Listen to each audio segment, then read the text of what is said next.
You cannot walk into a bookstore or a library without seeing our next guest's work on prominent display. He has sold more than 400 million books, was the first to sell 1 million ebooks, and has published hundreds of books of fiction for adults, fiction for young adults, fiction for kids, nonfiction for all. You get the idea.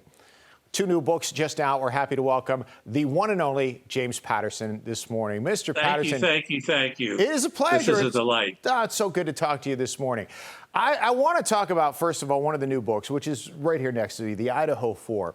This chronicles what was happening throughout this entire investigation, the terrible situation that played out with the murders in Idaho of the college students. Unfortunately, we just had the turn in this whole case with a plea that didn't really get closure to the victims and the families here. You want to talk about that first before we talk about what's in the book? It was a split with the family. Some wanted the trial, and a couple of them really had enough, and they didn't want the trial. But I will say this to anybody watching: if you want closure, if you want anything that would have happened in the trial is in this book. Vicki Ward and I did 300 interviews, which is, it's really a lot of interviews. It's more than we'd ever done for any nonfiction book that we'd written before. And so any question that people have, questions about Kohberger, his motives, it's in the book. And if you haven't followed the story that much, it's just an incredible story. It's just from beginning to end. It's just so many questions and just a horror. And these 4 wonderful kids, Ethan and Xana, Kaylee, Maddie, all gone, and just a terrible tragedy. You know, I'll give you one example. First of all, you know, I follow the case, I think, like a lot of people did. My wife was obsessed with court TV playing out and you know, just being so involved in the case. And yet I'm reading the book last night, and I see things like how, you know, Bryan Kohberger's own criminal justice professor was not allowed to talk about this, even though she may have been one of the preeminent experts to talk about his behavior.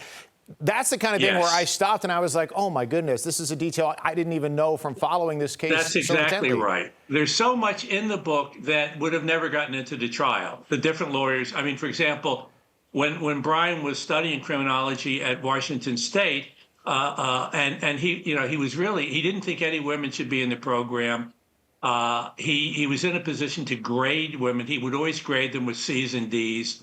And none of that would have gotten into the trial, but it's in the book. You know, his past in Pennsylvania, growing up there, he was a heroin addict when he was a kid.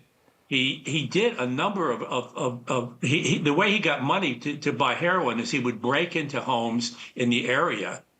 And so that's how he got in the habit of breaking in, which is exactly what he did out in Idaho, Moscow, the night of the murders. Moscow, Idaho. But there's so much in the book that would have never even gotten into the trial. So for you, when you and your co-author in this case are doing so many interviews and you're getting all the details, right, to put into the book, does that just, every time you hear something, does it inspire you to get more and more? You know, at some point you have to say, I have to put this all together now in this book as you're digging for more. I've had enough. Yes, it is. The other thing that happened in this book, which is unusual, and especially for Vicki, we just got so close to the families, and the police chief, really good guy, you know, small town police chief, but very good at his job. And they got Kohberger. I mean, Kohberger almost committed the perfect murder. Had he not left that chief behind that held his knife, he would have gotten away with this. There wasn't nearly enough evidence other than that. But we got very close to, and it's all in the book, and that's one of the things that makes the book so emotional. Yeah, it's definitely, if you want to go step by step, and I mean this is a huge compliment, and I'm sure you get this a lot from people who love your writing. I felt like I was there. You know, you get so detailed in it with the way that the family is speaking and the friends and all the different waves of emotion. I really felt like I was in some of those rooms the way you were able to describe them. Yeah, and that was what Vicki and I decided. That's why we did the book. We said we want to write this true nonfiction, lots of reporting, but write it like a novel.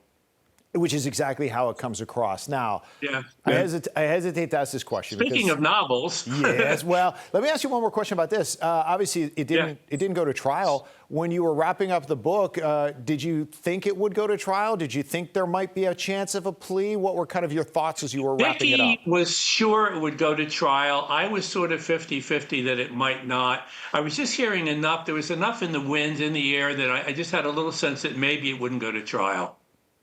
That the state had enough. It was going to be very expensive. And as I said, two of the families that didn't want it to go to trial. Two did, I believe. But so it was a real split in terms of the families.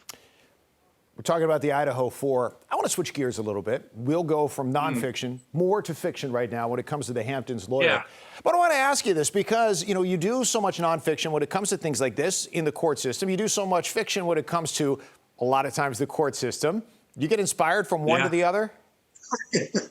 Yeah, a little bit. The thing about the Hamptons lawyer is that, look, we're all worn out. The news every day, with all due respect to the show, but it's just overwhelming. It probably overwhelms you from time to time, and we need a break. And the Hamptons lawyer is just that. It is a break. It is sit on the porch and just, you know, read and have a good time.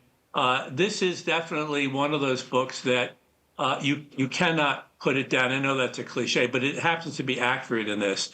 Jane Smith and Mike Lupick and I, the sports writer, we did this together. And Jane Smith, when we started writing the book, we just wrote about Jane for about a month, just in terms of who she is. She played hockey at Boston College, and she's just that kind of a person. She was a New York Police Department a detective briefly, and then she was a private investigator. And now in this book, she's a defense attorney who has never lost. In the book, a friend of hers, this is the second time he's been on trial for murder. She got him off once, and she's trying to get him off again because she thinks he's innocent. So it's a really cool story. If you like John Grisham, you will like this, although the dialogue's maybe a little snappier, you know. I'm a little biased, but I think so. Well, personally, for me, one of the first long-form stories that I covered in this business was a big mob takedown. So anytime you can weave any of those elements in, I'm hooked. I had a hard time putting it down last night, for sure. Let me ask you this, because we were kind of joking about it earlier. You do write a lot of books, several hundred so far. Where does James Patterson get that inspiration? Can it be something that even is a small idea and then you'll turn that into 400 pages? I pretty much could do anything. I could do a book on your show, and I could do it. I don't know why. I have that ability. Give me a subject and I just can go on. I don't know why that is. I grew up upstate New York, small town, and I used to go out in the woods and just tell myself stories as a kid, and somehow it just stuck with me. And you know, if I couldn't do this, I'd probably be unemployed. This is about the only thing that I'm good at. But I'm really good at telling stories. And both of these books they're really good stories, and we need those. And you know, I just die for a book that I can't put down. It doesn't happen that often. No, but it's great. It's great when you get one that you can't put down, and you've been the master at that. And one last question to that, when you talk about your career, you had another career. Before you were doing writing, you were doing both at the same time for a while. Is it easier for you as a writer now when you're focused on it full time, or was it when it was kind of a side project, for lack of a better way of putting it? Well, no, it's because I do more than one book at a time. I mean, right now my office is surrounding. There's shelves that go all the way around. Right now there are 31 live projects. I'm just finishing a book with Viola Davis, a novel. So a lot of exciting stuff coming up. And you know, I think it's great. Somebody said you're lucky if you find something that you love to do, which I think is true. And then it's a miracle if somebody will pay you to do that. And that's what I have. I love to write. I love to tell stories, and somebody pays me to do it. So it's terrific. Nice. Well, I'm very lucky. We're very lucky that we can enjoy your talent. And I'll tell you what, if you want to do a book on this show, you're the only person I will sit down for 300 interviews with, and I promise you that. Okay. All right. I'm not totally agreeing, but I'm thinking about it. All right. Hey, listen, we got to plant the seed, and we got to go from there. James Patterson, thank you so much for joining us this morning. Both of these books are available now. They're fresh out. Enjoy them. Great beach reads as well while we enjoy the rest of the summer. Thank you, Mr. Patterson. It's a pleasure. Thank you so much. This was great.